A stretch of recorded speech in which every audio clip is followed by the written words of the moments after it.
Txorien eta Rok, eguerdion, Iturri eta Jauna. Berdin, Vitali. Betxu, zakitzu aurdunaldian aukitzen diala holan antojuak deitzen dira, nahi dituzun errezetak. Eta... Bomboiak eta olakoak, ero... Eskeni sushi oso salean azenez. Bai. Eta arrain gordina eta... Baina txakakin jan aldozuz, aguakateana... Eta egaluze poto batekin, bebai eitxia. Baina, lehengunean dotu jaten, zagatxik ez dut jen, oiazko frigituanik jan aldot. Eta oiazko frigituan sushia egoten da. Bai, oin badao tendentzia bat, olako bai, berritu berri izan dute, japoniarrek. Ez dakit japoniarrek edo hementxe Europako norbaitek asmatuko zauen, baina bai hori ekarri dutzut. Sushia, baina oiazkoarekin. Bitu. Eta haindako oiazkoarekin. Ondo. Bai, oiazko frikitua. Zerbait berria, orduan. Hori da, behintzat txorienen behintzat bai. Oso ondo, nik oiazkoatik tiraka Japoniar ere jo naiz, eta ideki ematxu izan errezeta hartu dit, eta tori no karaje, hau da, oiazko frigitua, denok ulertzeko. Hainbeste misterio oiazko frigitua esateko. Baina, bueno, berai ebak ze misterio emoten dioten, puntu hau, kurruskari nola geratzeko, eta ez dakizer, saiatuko naiz, ni espero hor katanarekin bestaldean ez egote inor, eta patriri, oiazkoa sartzearen, eta ni gaizki frigitzearen, guri inok lepoa esmostea. Ez, mesedez, nik uste dut hau nahiko polemikoa dela. Errezeta, holaxe joango da.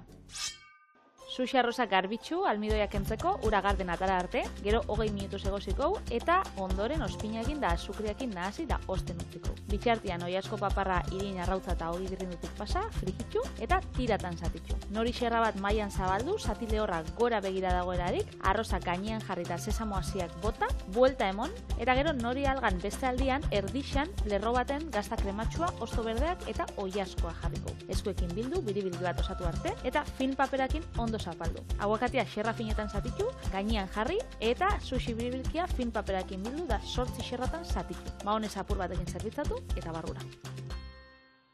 Eta gero, astuin jat, baina, hau, soja saltza apurtxo batekin.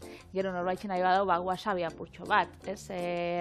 Zelan zerbitzatzen da bai, jengibre apurtxo bat. Sushi ezberdinak da hori, zaporia aldatzeko. Garbitzeko lan pixat, haua. Garrantzitsuena, sushia arroza izatea. Hau, sushi arroza saltzen dagoelako denda espezializatutan, eta denda hundixetan, bai, egoten da sekzio bat, bai, janari internazionala da egoten da tokixan, eta hor bai, badau. Ontxe, ingo duguna da, garbitxu, eta ura lehenengo atarako da, zuriska aldera, hori da, almidoia dabilako ataraten. Baina, guk nahi dugu ura garden ataratzea. Beraz, ni txorrotera noia, zuri uste dut Bai, ni gaur ez dakiz eratako dan, Bazara holan zilizminetan da gaizki olako bat? Azte artea 13 da gaur. Gaur ez daukat eskontzeko planik, eta zezaten dabe? Eta itxasontzi bat hartzeko planik bestaukat. Bale, orduan beste dana ja salbu gaude. Nik uste bai. Hori bakarri zian, zerzan, ez da eskondu ez da, bai hori erderazko ezaera da, ez eskondu ez, baina libre gaude. Ez dakit, ez da sinisten hortan, katu beltzetan, eta horre, ez tontoka disa pentsatzen dela.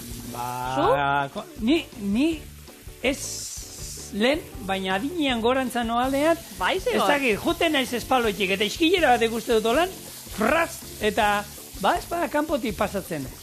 Erortzen zailan zerbait gainera, norbait gainera orduan, ez bada kanpotik juten naiz, baina, hortik gauza hauek guztietan, baina hori gaur kasualitatea, azte artea 13 da.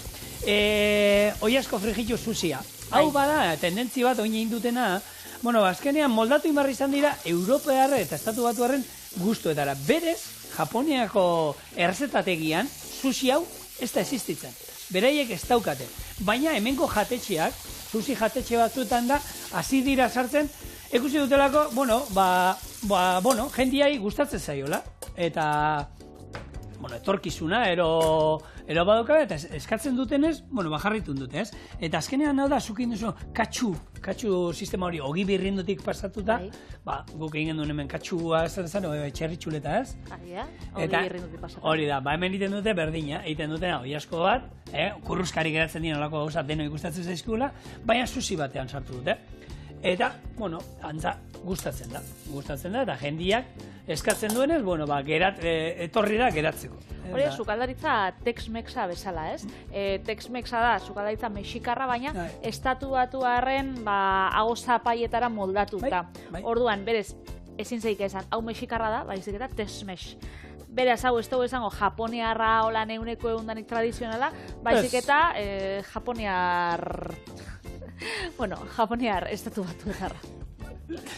Moldaketa bat, azkena denen hau zapaietara moldatu duten, ez? Gustoko jendean gustora prestatu dute, eta jendeak eskatzen duen, jarraitzen dute. Hori bai, beraie badaukate, eta estatu batuetan onda polemika jendea hasi izan oilaskoarekin sushi egiten. Hau da, guk hemen hartzen dugunean, olako nigiri bat, horrelako arroza sushi egiteko, hone luzenga direnak.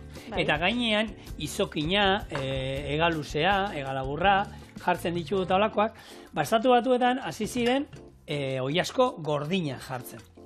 Ai, ama. Bai, a ber, Japonian badaukate hau. Oilasko gordinakin, Oilasko ez da egunekoen gordina, bada barrutik gordina, hau da, paparra erabiltzen da normalean, kutsadura, bakteria kutsadura gutxien daukan atala, beraiek esaten dute, Japonian dira oilaskoak aske bizi direnak, hil eta segituan hotzean manten dituztenak, badagoela kontrol bat zorrotza, baina zer gertatzen da? Iken dutela gainera dagoela bi era daude. Bat galdarrestatu 10 segundu, eta ero hori xerratan, baina barrutik gordina dago. Eta beste bat daukate plantxan, eta barrutik gordina dago. Ez dakit nik zezan, zigor. Bai, a ber, hori, hau kultura, janaria, betxo, munduan mugitzen dan dena janiten da. Osea, nik betxu, batzutan eitxotolan oilasko paparra. Nik beti eroste ditut honek xerra fin-fina edienak. Eta batzutan eitxot oilasko paparra. Eta barrutik, ez da gordin geratzen, baina apurtxo bat bakitzu puntu hori kosinauta dauena edo itxuraz behintzak kosinauta dauena da gero hauetan badauela apurtxo bat gordin. Bai. Eta itxeozta atzera, ezin jut imaginau, holan gordin jatia. Baina, hau da, egia da, eta han, Japoniako osasun zerbitzu eta gomendatzen dute hori ez egitea, baina beraien errezetategian hori existitzen da, badago, eta egiten da. Kontua da, esaten izuna, gauza kulturala da, munduan mugitzen den dena janiten da, dena jaten da. Gutxia hoin da, gehiago hoin da, eta baina egia da, gu barraskilloa jaten ditugu. Ez aiozu, iparraldeko, herrialdeko bat, alemaniar bati, gu barraskilloa jaten ditugula. Bueno, esaten bat oso, frantzesa diela eta eskargoz, horia beste baina kulturala da, eta toki batzuetan armi arma batzu jaten dituzte, olako armi arma Tailandia aldean erraldoiak, eta guri hori, begitatik ez aigu sartzen, baina gero txangurrua jaten dugula, dala beste armi arma erraldoi bat, hileak dauzkala gainera, pilo bat, baina itxasokoa danez, kulturala da. Esan dakoa, bai, kulturala. Egia da, honekin kontu zibili behar da, oilasko baduka bakteria bat, kalte inaldiguna, ez badugu ondo kosinatzen, eta gainera oilaskoaren 60% hori dago. Badago bakteria. Eta zein da bakteria hori? Izena Campylobacter. Campylobacter. Horbe bai, lehen Europan, basagoen oitxuria, hori txerrixa jateko oso enya, da ataratzen bazinun txerrixa, erdi gordinik barrutik, atzera itzen zotan jendiai. Eta gaur egun, zuk erosten bazu txerri iberiar bat, goxua holan txuleta bat adibidez, eta itzen botzazu, holan buelta eta barrutik gordina, goxua dau, da jangarrixa da ez da, osasuntxua da. Baina jendiai ondiokan atzera itzen dutza. A ber, gaur egun dauden kontrolakin eta berez gu jaten dugun guztia kontrolatu pasatu dituzte eta nutrizional eta ez daukate olako kutsadurarik. Hala ere, esan dakoa, hori kultura edozein txerri solomo eroezein hartuta, gutxi egin da jan alda. Ez, hemen Euskal Herrian badaukau baita aipatu izan ditugu hemen lekunberri maskaradakoak, horre daukate txerri txuleta ondua, hau da, behiaren txuleta egiten da moduan, ontzen usten dute denbora, eta gero plantxan egiten dute, eta bere gomendatzen dizute, barrutik gutxi egina. Ni dastatu dut, eta egia da gutizi badala. Baina, jenteari, normala da moduan, ez zaio, eta aukeran, ez dakit, zabeletik eta pixka delikatuak eta basarete, eta ondo kozinatu, eta ez hartu arriskurik, baina ez da azpizunarekin ez da ere, Igolakoetan nik komendatzen da. hau pixkat makalzabiltza estomago ikututa da, bueno, ondo kozinatu dena. Entrekot bat ingo izut, baina ondo kozinatutako. Eta honekin, Inglaterran da, gertatu zen, estatu batuetan da, hasi ziela, gordinik jaten susia, eta, ez zara hiltzen, baina bai, sabeleko arazo larriak ematen dituzte, eta jende ingresatzera eta iritsi dala. Orduan, gomendagarria, susirako erabilizazue, beraie japoniarrek erabiltzen dutena, hau da, izokina, izokina gero kontatuko dola, berandu hau sartu zen, ez da izan, betidanik ez dute jan izan izokina japoniarre susen. Hori Norvegiarren, hori izan zen Norvegiarren asmakizun bat. Enakixen, nik bakitena, da oiasko hau, fin-fina dela, eta gainera pasako dugula, irinetik, arrautzet dira, ogi birrindutik, hau, ondo egin ja, joango dela barrutik. Katxu bin behar duzu, ogi birrindutik pasatan. Nik ogi birrindua normala jarri dut, hau da gu beti aurkitzen duguna. Berak eta perrexiak inbe guztetan jak. Baina normalian, Japonian erabiltzen dago hau ogi birrindu pankoa. Dara ogi birrindu kurruskari bat, ogi pusketak ikusi itxen dien, edo nabarmen hauak, ogi birrindu fin hau baino. Esaten izuna, lehen, Japoniarrek izokina ez zuten erabiltzen. Ze antza Pazifikoko honek, izokinak, somorrotxoen batzuk ero izan, beraientzako ezan arrai garbi bat, beraientzako, ez? Eta hor Norvegiako gobernuak Project Japan abiatu zuen 1986an. Zer zan, Norvegia orduan zan, 80. hamarkadatik munduko izokin esportatzaile handienetako bat, ez? Eta nahi zuten, jakin da zenbat arrai jaten zen Japonian da, ea nola sartzen zuten sushian. Orduan zein zuten, hemen Atlantikoko urak hotzagoak direnez eta izokina kalitate handiagokoa da. Orduan horre egon zen, ez dakit, maletinak egongo zian ero, baina bai, hango sukaldariekin lanketa bat, eraman izokin kalitateezko izokina eraman zituzten hemendik, eta han, ikusi zuten, oso sushiarekin eta oso kombinazio hona itezuela, beraien saltzeekin eta oso ondo geratzen zela, eta kalitatezko produktua zela. Baina ez da euren tradizionala, esan dezu. Baina beraiek, lehen Japoniako sushietan ez zegoen izokina. Eta izan zen, negozioa, hemen ikusi zuten, merkatu horretan sartu behar dugu, merkatu nola ala, bere diru gastatuko zituzten, baina lortu zuten, ze gaur egun inok ezin du imaginatu, ez dakit, olako sushi erretilu bat, ez? Olako zerbait laranjari gabe, ez? Denen, askok behintzat izaten dituzte, eta gu egia da, Japonian izan ginenean, bai, bazeuden. Baina, beste arrai pila bat ere erabiltzen dituzten, guk ez ditugunak hemen ezagutzen. Baina hau etorri zen, hori, fusioa hain zuten negozioa egiteko azkenean. Egia da, hemengo sushi jatetxeetan bai, ikusi zeikela olako arrain batzuk, igual, zuk ez dituzunak ezagutzen, zenik, hasieran, baina hori... Gurin arraina. Nuna gurin arraina. Limoi arraia. Gurin arraia, gurin arraia ez dut ezagutzen. Getxoko jatetxe japoniar baten, ez japonian. Ez, hemen. Aizu nio, errandagira joaten naz, eta neik hori ez, gurin arraia edo limoi arraia ez ditut ikusten. Zegero egoten die, lupianak, egoten die, egaluzean, nola ez, da beste arrain batzuk, baina hori, limoia eta gurin arraia, zer egontre da hori? Berdelarekin bekusi dut, gero bai egiten dituzte batzuk aingirarekin, egiten dituzte bai gero hartuta gainerreak, hartuta sopletearekin, zerbitzaten dituzte momentuan, gainetik pixkaterre. Horrek beritzen die, aburi sushi. Hori da, aburi ezan behar, nuen nik, min gainean puntan neukan aburia. Kontua da, bai, ikusten duela bandeja horietan zer da, lengunean, engarri hori goratzen zaite egin genduela izen oso arrarokoa. Nori alga erabili nuen, nori nor, furikakea egiteko erabili nuen, eta nori alga ere bada, olako erretiluetan beti aurkitzen duen osai bat.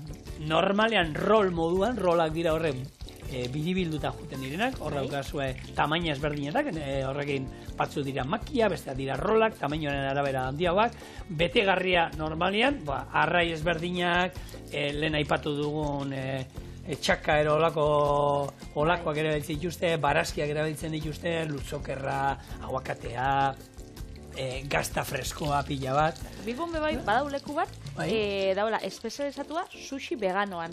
bakarrik sushi vegano egiten dutela. Bitu. Bai, beraz, aukerak bai dauz, eta hor, shiitake perretxikoak itxeituzte, ondu soja saltzan, eta holan, espezia batzukin, eta emoto dutzu, gero, honek, nori algak txikitzen baitxuzu, zigorrekin zaben bezala furikakea, holan, eotu, honek bai, ataratzen die, arrain zaporearekin, edo ez, itxaso zaporearekin behintzat, bai. Guk, egia da bakarrik identifikatzen du hemen normalian sushiarekin, baina asko erabiltzen da, sopai eta holan, patrezan, birrindu eta pixka, bera bakarrik, ero, ataletan hartu, ensalada bati pixka bota aldiozu, sopei eta botateko, guk hemen ramena ero, olako fideo batzuei, eta horrek, bere puntu kurruskari hori eta zaporea, batez ere, hombre, ez da exageratu agenteak, ez da, honek, kriston, itxaso zaporea dauka. Itxasotik datorren hortan, bai, itxaso zaporea dauka, baina ez da, hori sartuta dana itxasoa olatu bat agotik sartzea moduan. Vegano batentzako egia da, aukera ematen dela. Bai. Eta joku ematen duen zerbait da, baina batez ere oso interesgarria nutrizionalki.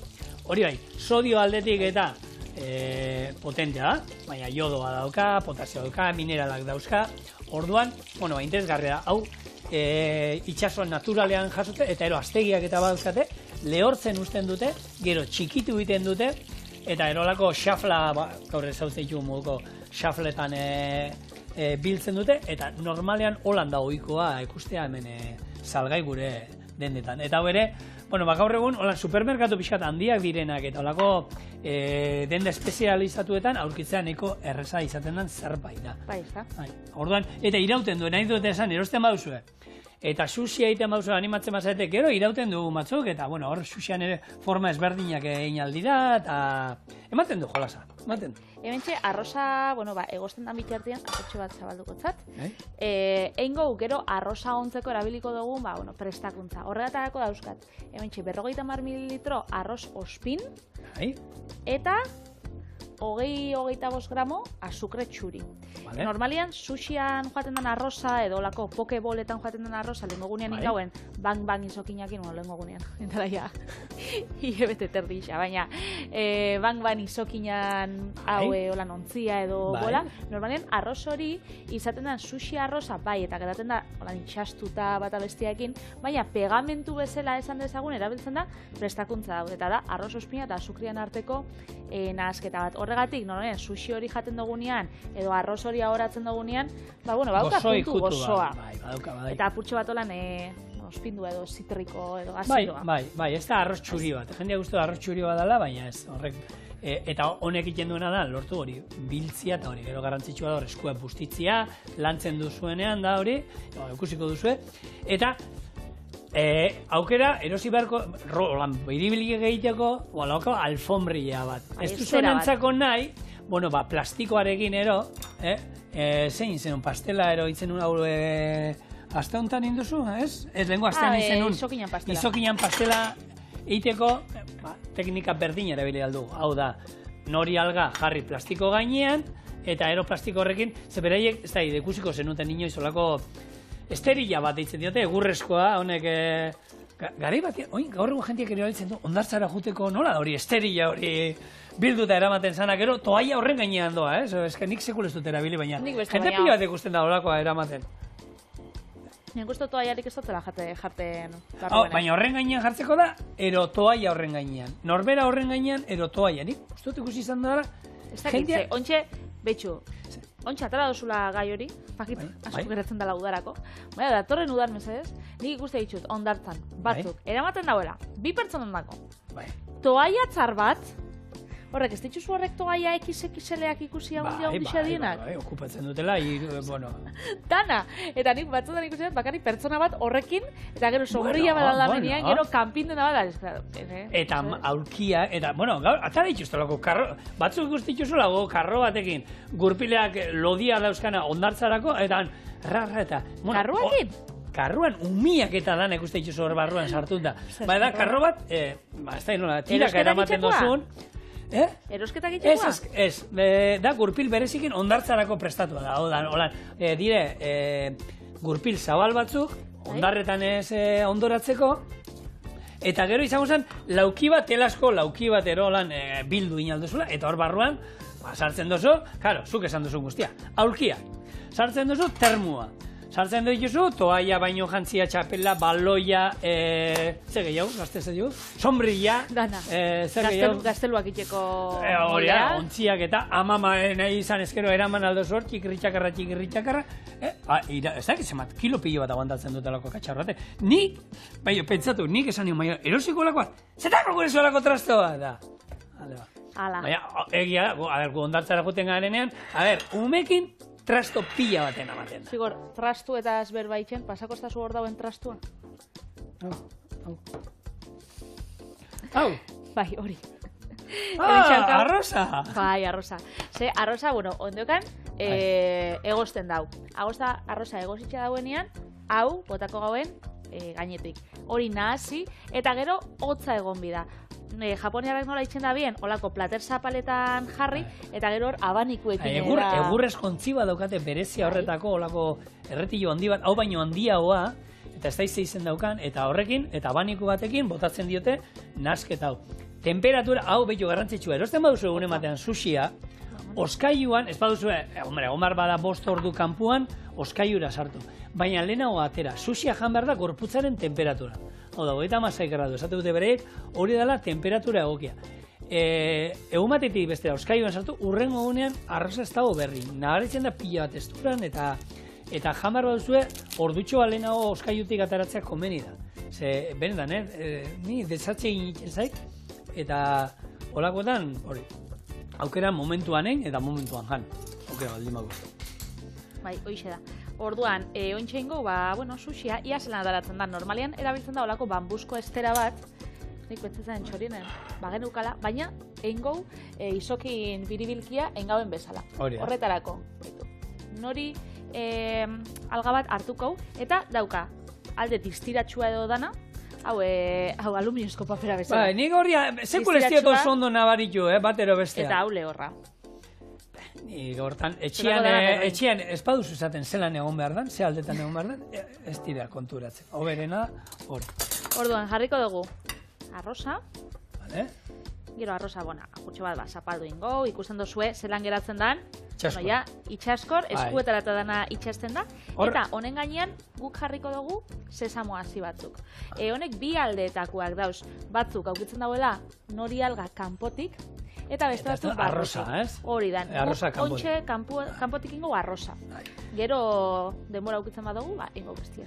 Gero itzen ingo du, inatara dute, nik hartu dudan errezeta da, saltza nostrak atara du bigarrena eta Hideki, bertan dagoen protagonista, sushi maizua da, eta berak ez sushirako, gaina berak ez nola egiten, eskuak busti pixkat ez itxasteko, eta ero egiten dute, txalo batzuk lan kentzeko gehiagizko ura, plateretatik, eta dana da, ez da, belarru zaintzuek eta erabiltzeko, hartu belarra jarri esku artean da, horrekin bere aromak eta askatzen dizkiozulako, eta beraien nola plateratzen duten dana, holan, agua zabaliko lan geratzen zara, dana dauka ritual bat, dena iten dute perfekziora, hemen diratzen, bukaeran zentimetro bat utzi behar dozu, arrozi jarri gabe, ez dakizet, izugarria da, gero itxasteko testa izet, adurra jausten eratzen.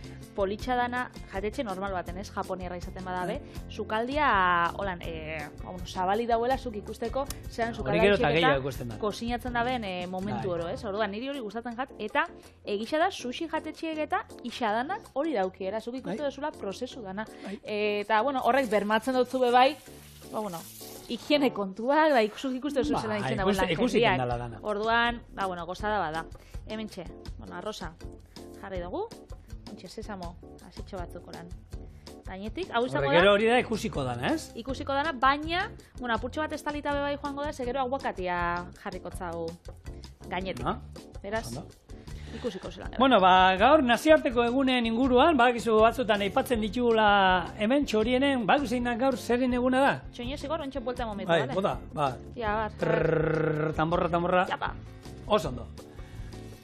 Ondo? Listo. Zer nazioarteko eguna da? Txiklea. Txikla dena. Txikle, bazarazu txikle jateko ero bako oitxurai? Betxu, nik ez dut erosten, baina zenarrak kotxina ukitzen bada, edo norbaitxek eskaintzen bazta, beti ez eto baiet. Izu noizkoa diren txikleak utxi gora era? Nauen jakingo esaten. jatorri prehispanikoa dauzkate. Hau da, ja esaten da duela 14.000 urte, gizakiak olako erretxina antzeko bat murtsikatzen zuela aginak eta garbitzeko. Tabakua, koka da honek beti egiten ziren murtsikatu, ez? Bai, baina, bueno, horre beste ondorio batzuekin ikusten, beste zerbait bilatzen zutela. Hau, hortza garbitzeko ere uste dut izaten zala, eta hau, inkek eta, ja basaukaten zuaiz bat, eta haren erretxina murtsikatzen zuten aginak garbitzeko. Eta gaina, bueno, hauan gustatu itxezan eta gero eta gehiago ematen zuten, ez? Zuaitza gaina hone dauka izena, nola da? Txiko zapote deitzen zana, eta horren erretxina murtsikatzen zuten. Eta kontua da, bueno, hori urte askotan zehar da izan da, baina patentatu hau izan zen 19. mendean, estatu batuar batek, eraman zuten hau Mexikora probatzekoan dastatzeko, patentatu izuen, eta egia da gaur egun oraindik jarraitzen da txikle naturala egiten, zuaitz honen erretxinarekin, baina guk gurean ibiltzen duen gehiena, uneko handi batean, esan dezagun kimikoa da. Bai, ez, eta gainera hor gaientzen dira azukreak. Azukreak, dana da, bueno, zapore artifizialak ez pentsa marrubiak emate, gorria dana marrubirik ez dauka. Ez dauka olako inungo marrubiri, zaporea bai, baina hor, bueno, zaporeak marrubian adira, eta hori.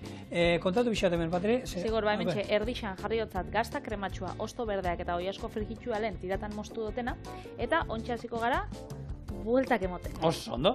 Eta ez dutzen, ez? Beraie, bueno, esan dizun, ikusi duzu, ez? Olako da, lauki luze bat moduan, ez? Olako estera horrek. Esterilla bat, eta gainera esterilla gomendatzen dute baita plastikoaren gainean jartzeko gero beto lantzeko garbiagoa eta dalako, Orduan, bueltak emoten, estutzen beti. Eta ontsa zabaltzen, eta beste buelta bat. Katarako dit, tamaino honekuak. No, ja, handiak, makiak. Futomakiak. Futomakiak. Makia die estua dienak, eta futomakia dia, bueno, haundiak. Honek futomaki itxura gehiago dauk. Bueno, baina esan da, hemen, gero, imaginazioa, bakoitza nahi duena, zeitzen dituzte bestatzu nola, dira horre direla, noa, esaten kukurutxo baten antzekoa, baina badaukate holan, ez?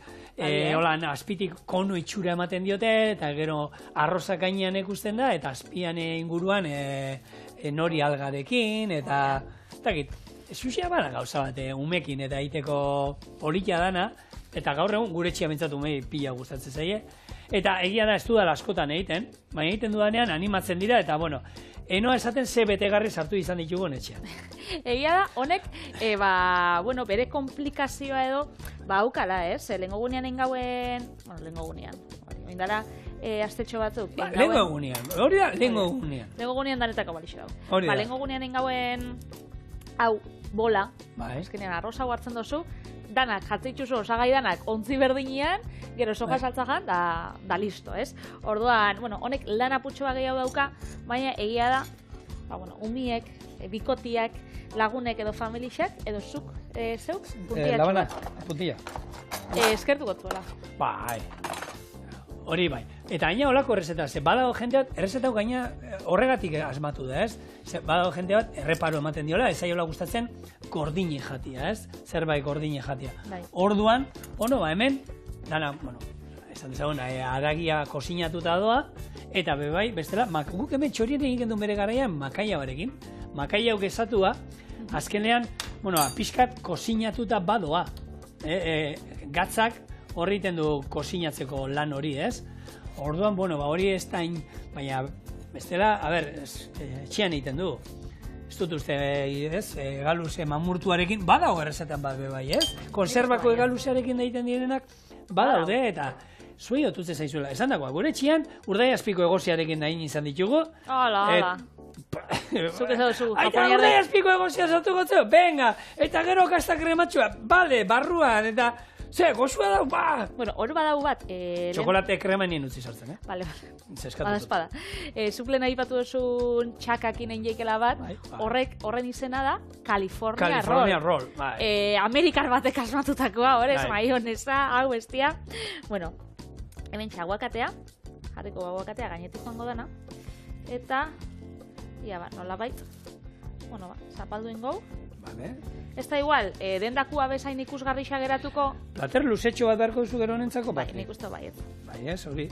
Baina, garrantzitsuena da, goxua egotea. Eta guk eitea etxean, Patri. Kontua da, sukaldean sartzea, pixkat enredatzea, eta animatu zaitezalako gauza berriak eta egiten, ez? Atari da zuzigor xerrasko... Xerraskoa o laban zorrotzau... Igual zorrotza? Bai, beraiek olako labanak ero lan... Ja, baina euren labana die hortarako prestatuak. Dana itxasten da arroz honekin. Nola da, bai, baduka, egin genduen hemen, zer ez egin genduen, arroz glutaminosoarekin. Horren itxura hartzen du arroz honek askenean, ez? Zan. Gure sushia. Bueno. Bai, dauka, ez? Dauka itxura. Eta bestela espadazutik eusten, etzanda jartzen duzu, eta listo. Eta listo. Ni gaina bako zer lortu da. Bete garrixa, oiaskua, gazta, osto berdeak eta aguakatea purtsu. Betu, osto berdeakin ez dakit inoiz jandu den. Hala! Bi ontzako ekarri jo. Hau, azterketa Beti biltzen gara hemen, nun dauz da izan. Lasai, ekarri izkizut. Anaiak oparitu zizkian gabon... ez, pargatu. Olentzero ekarri zizkian gabon batzuetan. Nintzen gogoratzen. Eta etxean euskala eta... Jak! Txoin zigor. Falta da. Soja saltza apurtxo bat. Eta gero, maonesa puntatxo bat, hemen mauka batekin fina bageratuko zen, baina... Hemen maonesa apurtxo bat getxubiko da. Ba, baita ere. Baita ere. Gero, beste osakuk hemen ohitura daukagu, hartuta, eta ni gustatzen zen, hartuta susia sojan pila bustitzen du. Beraiek, arrainan aldea, eta horri bakarrik ekutu pixkat egiten dute, arroz ez dute ekutzen. Guk etxean saltzen du oso osorik, arrozak ondo zurgatzeko soja saltza, hori ez da. Igerileku bezala. Hori ez da. Baina tradizioa mantenduz, hau be, oiasko frikituekin, etzan egin dira. Beraz, hementxe gure gaurko fusioa, oiasko frikitu sushia. Nik enakien azterketa zauenik gaur, Zena? Ba, honena. Gainera, eske, inditzu dana hundixakin horia, dana sartu diozu? Nik honekin egoto lan, Nik eskuakin, sentitzen dut zigor. Dana sartu dozu hauan?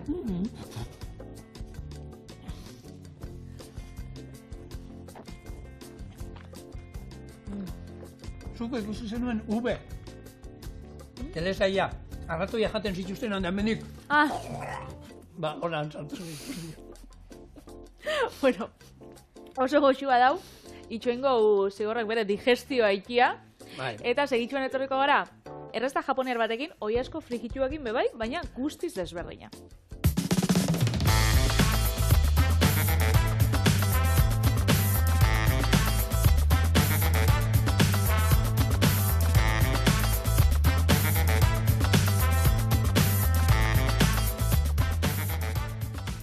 Tori no karage. Hau da, oiasko frikitxua. Danok ulertzeko, ez? Ez dela ez Tori no karage! Garajean ez aparkatu. Hau da, Japoniako fast food ero olako zerbait, kanpoan da oso ohikoa dan saltzen duten zerbait, eskuekin jateko erraza dana, eta prestatzen ere oso erraza dana. Osagaiak bai egia da batzuk ezberdinak eta raroa direla, baina bueno, nik oin botako izuen nola iten dan, eta gero zuek etxean moldatu aldo zuen. Jengibrea, baratxuria, soja saltza eta xakea gopor batean nahasi, eta horra oiasko busketak botako ditugu, eta gau batez oskailuan gorde. Patata almidoia eta irina nahasi, eta ondutako gure oiasko busketak bertara bota. Kendu gehiagizko irina, eta 180 gradutara oliotan frigitxo. Zerbitzatzeko garaian, Japoniako espeziak pikanteak, lima, ero nahi duguna, gehitu. Orduan, bueno, ondutako zerbait oiasko pusketa batzuk izango ziren, eta esan dagoa, daukate, baratxuria tal bat, jengibre, 15 gramo, gutxi gora era nik hemen zuritu dut pixka bat, baina jengibre pusketa birrinduta, eta ero, soja saltza eta xakea. Hau da, bertako arroz patxarra esan dezagun. Ez dala, bueno, oso fuerti ez da hemengo, ez dakit, patxar batean moduan, ero whisky batean moduan, ez. Ez dauzka hainbeste gradu, baina, bueno, hori erabiltzen dute. Ordan hemen jengibrea birrinduko dut, hau barrura, eta gero likidoak. Sakeak normalean, nik baukat juzu sake bat, juzua da bertako holan zitriko, txikitxo bat, eta horrek dauzka 107 alkoholean, baina sake normal bat dabil 16-20 gramo, oza, 20 gradu inguruan. Beraz, patxarra baino da, ardo igo bat. Bai, hori da, ardo fuertetxo bat. Ardo fuertetxo bat. Eta, gogoratuko zenuten, Saltxa Nostra komikia, zigorrek, hemen ekarri izan dauena, uztartzen ditxuna, sukaldaritzako dueluak, umorea eta nola ez gastronomia, egin gauen otarrenska minak, bere errezetakoak, eta gaur tokaten da, karage etxea, torino karage, hau da, oiazko frijitua. Japonian bertan izakaietan ataratzen da bie, izakaiak dira bertako taberna holan informalak eta txikitsuak, haukitzen dauena karta motzako lan 2-3 plater, eta oiazko frijitua beti egoten da, ez? Egia da, eurakan sakeakin edo garagardo batekin ondo joaten dela. Beraz, olako tabernetan, izakaietan, asko zerbitzatzen da. Eta bebai, matxuri izeneko jaialdietan. Ia jaialdi batzuk, nun bertan dauz kaleko postutxo pila bat, eta hau, omen da erresa itxeko, frijitzeko, da gero jendeak eramateko. Beraz, oso hiltzatuta dau, Japoniako kulturan oiazko frijitua. Nik hemen ikusten duzu moden, iztarrak hartu ditut, etxean iztarrak erosi, kendu ezurra, norberak, eskatu gaur egun, harakinai ere eskatu aldio zuen, eta errezeta honetan berak egiten du hori, oiazko egin. Hau, noiz izan zen, abenduaren 2an uste dut ingen duela aurkezpena liburuana, eta liburu honetan, kasu honetan ni lagundu diet, errezetak eta euskaratuz, lagunden bialdu zizkaten, errezetak. Hori bai, daude osagai pila bat, hau bezala, hau da, bertako espezie pikante nasketa bat. Zitximito lagazi. Bai, aurkitzea oso zaila da. Internetetik eta ekartzen dizute etxera. Gero ere, hemen, nik errezeta idatzi dizuet, berak jatetxean daukan moduan, berdin.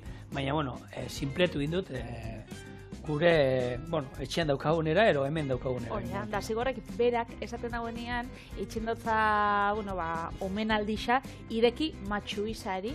Hideki Matsuisa jaio zen 1972an Toyota izeneko japoniar hirian, eta 15 urtekin, Tokiora joen zen, sukaldaritza, ikastera edo bertako jatetxeetan lan eitxera eta teknika berrixak ikestera.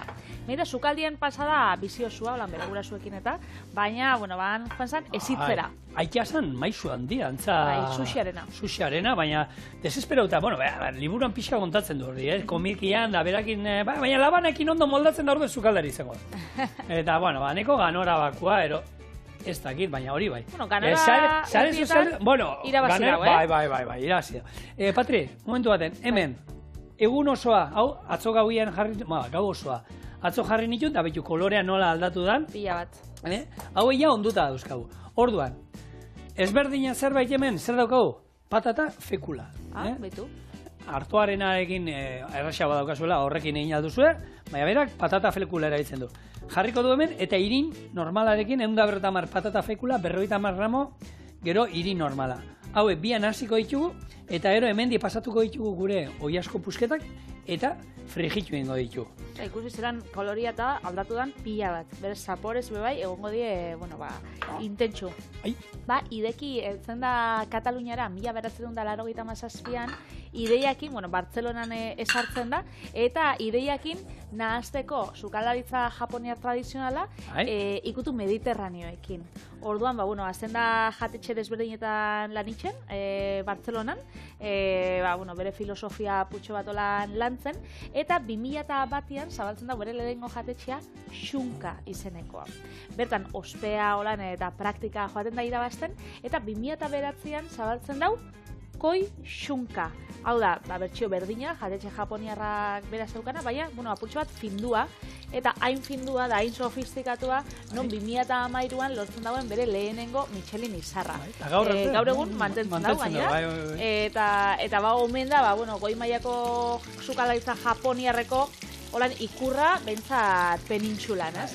Orduan, jatetxe gainera desente zabaldu ditu, gero Andorran, gero ez dakin, bai, zabaldu ditu desente. Oso parregarria da nola azte ditun bere bideoak sare sozialetan. Hai! Oia, ma, susto! Soy Higiri! Eta gero, bat Donosti, aquí estoy, San Sebastián! Hola, dana lusatu da. Baina, hai! Higi! Beti. Bai, oso bauka, holan, Dauka kriston harrikada. Hotz poten, harrikada. Kriston harrikada dauka. Kriston harrikada. Beste modu fin baten esameko. Bai. Bueno, badakizu hauek oso maniatikoa diela, sugaldari japoniarrak, eta honek dauka bere katana bat, ez da izen bat eundaka urtetakoa, eta joan zirenean libururako argazkiak ataratzen, beraien, bera ez zegoen orain. Eta pentsatu zuten argazkilariak eta oso ideia ona izango zala, katana bat, nigiri bat mosten, holan argazki bat izatea. Jarri zuten, bera iritsi zenean, prestatzen ibili ziren, da nigiria zegoen katana nigiriaren gainean apoiatuta. Nigiriak, ikusi duzue, arroza horri ospina botatzen zaio. Ospinak, karo, burni, honen, katana honen, hau, metala, ez da erdoil gaitza. Hartu eta iundu egin zen, tipoa iritsi zen. Baina zein duzue, hoi Japoniara biali beharko dut hau, han hartu, hango maixu batek berriro, zorroztu inberko dit ez dakizer. Jatorik jantzo. Esan zuten, ostra, ondo hasi gara eguna. Eta gero egia esan, oso ondo berarekin, parkatu ziren, esan dezagun. Bai, joe. Baina, bueno, ez dakit... Zerako anekdota. Bai, ez dakit zenbat egundaka urtetako katana hartu, eta baina hartu berriro, ara pulitzen eraman behar dut, ez dakit, eta honek angixako esan duen, parkatu. Ni batzutan, esarratu itxenaz, japonietek ekarri nagoen labana nire zenarrak erabiltzen daulako. Imagina. Gure etxean nolako arriskurik ez dago. Ez da horako erabiltzen. Ez da erabiltzen. Orduan, listo, ez da horazue. Bueno, hau, ideki, igual Donostira hurbilduko da Laister, ze sagarduan denboraldixa, hasi da, txotxan eguna, eta 1984tik ospatzen den egun berezixa, sagardo gilean zat, eta sagardoa maite dugun ontzat bai, ez? Hor sartzen da, talde horretan, Nik sagardoa? Bai, Bai. Ondo. Nik ustate darien artean, gehien gustatzen gaten da. Bai, ni sagardo sale amorratuan gustatzen gat pila bat. Eta hori pena, askotan, niri gustatzen gat botila oso hartzea. Osa, botila zabaltzia guratzen normalian, taberna batera soi ezenean, da eskatzen dozunean edalontzi bat, dana zabaldu. Hori lehen esan egiten, hori gero etorri dan zerbait berria da, lehen, bueno, Gipuzkoan, Bizkaian bai, eskatzen zen sagardo bat, eta, baina, Gipuzkoan eskatzen zen, eta botila oso hartu hartzen duen, bai. Horregatik. Ordua, erbitxu nire lagun kuadriako Xabi Etxebarriakin, nagoenean, Xabi, gaina txorioneko ikuslea da, eta joaten garen nian oran, baskantza lekun batera edo, nik badakit Xabi nire taldekoa dela. Iraia bebai, baialen bebai, beraz. Osa, lagunduko zaituzte botila horrekin. Bai, joaten garen nian elkarrekin, da sagardua dauenean, gure artean eitzen dago. Bueno, ontxe ez, arrazoi, evidentegatik. Baina, eta betxu, sagardo sale amorratuan ezela, baina ez da sekula pro izotzeko sagardoa. Zupra, duzu? Nik entzun dauka, baina ez, ustut ez du alart, ez. Sagarduen artean, bertsiorik finena, sofistikatuena eta gourmet maietan eta Michelin izarreko jatetxetan zerbitzatzen den edaria. Ni naizen ez, gustatzen zaiz sagardoa, baina enaiz eskatuko duena. Beste aukera batzu badaude, beste hartuko ditu. Eta sagardo tegi batean oso gustu eraten du sagardua eta hori. Baina, orduan, ez daukatu lan. Bantza, izotz sagardo hau itxeko, 37,5 mililitroko botila bat itxeko, biherdi 20 sagar. Beraz, da, kontzentratua, urre kolorezkoa, oso gozoa, eta masabeu taldea izan zen lehena, hau sagardo hau ataratzen, eta einbidana da, sagarrak prentxatu, mustioa itxen da izostu, ura banatzen da mustiotik, eta gero hori 2 urtez hartzitzen usten da. Eta, omen da oso fina, beraz, oparire bat, bakit gabonaia pasadiela baina, opariren bat nahi bosta zuein, Bale, kontutan naukin. Erritzen dotenean edo, sagardo, izot sagardo. Gaur olakorik ez daukat eskura. Berak, errazetan tipuleta jartzen du, baina ez dakik gero da gainetik botatzeko, baina tipuletarik ez dio botatzeko. Igual tipuletan berdia, Ez dio botatzeko. Gukingo diona pikantea bai? Nola ez. Sitximia. Sitximi pixka gainetik, beldur gabe. Lima, bueno, jarringo diogu, eta hemen ja norbaitek nahi badu, botatzea duga. Ideki, batik, gure oiazko fregitua.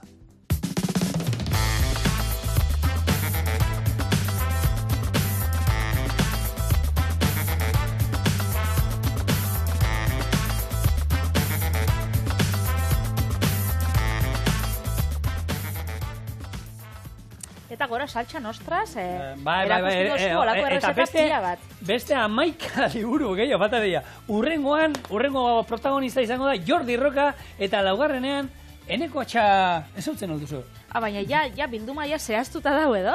Nortzuk izango dien horrek lotuta doaz, ja, eta gidoin beraiekin hitzein da, Albert Adriarekin bai hitzein da dago, eta, bueno, erokeri bat moduan atera zana. Zure baimenakin? Bai, ikusi dut, bota diosa, nik... Hartu sakoneko bat? Berdin zait, nik gustatzen zain lima.